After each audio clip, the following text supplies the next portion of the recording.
May-apply ko pa naman po sa kanya yung mga gamot kasi hindi na po talaga tumalab. Tapos yun po, nawala na po siya ng hinang habang yakap-yakap ko po siya. Oo. Tapos sakto po may dumaan po na sasakyan. Dinala ko pa po siya sa ospital. Habang nasa biyahe po kami, hindi po ako sumuko. Inano ko po siya, sinisipir ko pa rin siya, baka maagapan pa.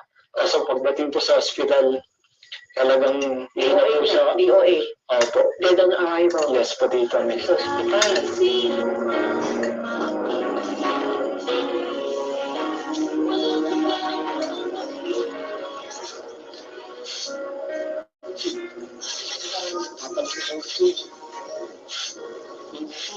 Ano siya ginagahan? Kasi mo siya sa alay mo.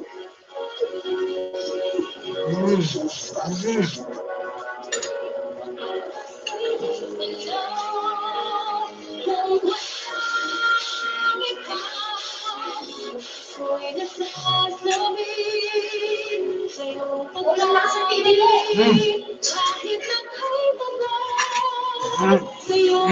Ma'am. Gusto ko lagaan.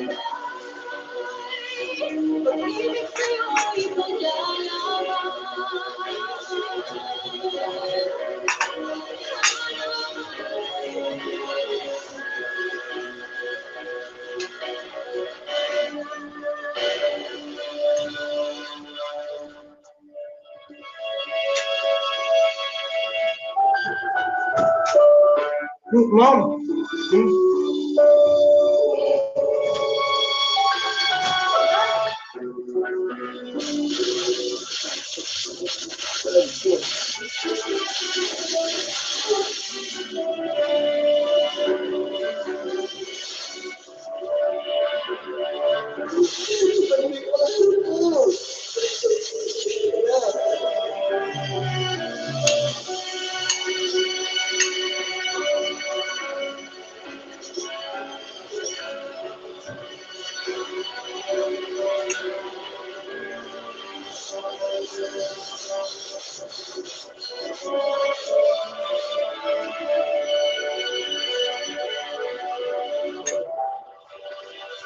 Ano na ipapayo sa mga kabataan na kaya?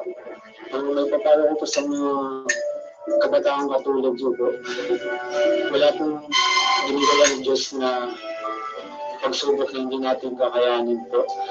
At huwag kayong susuko dahil ng pagsubok, kayanin niyo po kasi gawin yung inspirasyon yung pagsubok na pinangganan niyo upang maging matatag kayo sa mga susunod na panahon po. Maraming salamat sa iyo, Eric. Thank you po. God bless you. Sabi nga nila, experience is the best teacher. Sa kaso ni Eric, sa kanyang munang edad, napakarami na niyang natutunan sa mga pinagdaanan niya sa buhay. Sa bawat laban, problema at trahedya na kanyang hinarap, ang nagpatibay sa kanyang kalooban ay ang alam sa kanyang anak. Ika nga nila ngayon, susuka, pero hindi susuko. Sana ikaw patuloy kang lumaban sa bawat pagsubok na kinakaharap. Huwag na huwag mawala ng pag-asa. Kasi saan ba'y nalulutas ng hanap, ikay lilikayang muli. Ngayon, bukas, at magpakalipan.